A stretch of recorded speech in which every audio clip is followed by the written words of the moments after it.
Mas o que será que estas figuras gigantescas realmente representam?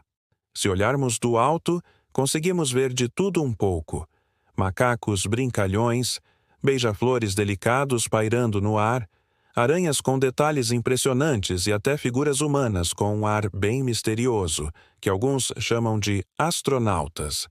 A grande pergunta que intriga a todos é: por que o antigo povo de Nazca se deu a tanto trabalho? Seria um jeito de se comunicar com seus deuses no céu?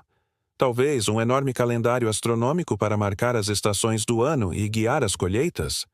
Ou quem sabe, parte de rituais sagrados para pedir chuva e fertilidade? O mistério continua e cada teoria nos deixa ainda mais fascinados por este lugar. Qual é a sua teoria? Me conta aqui nos comentários.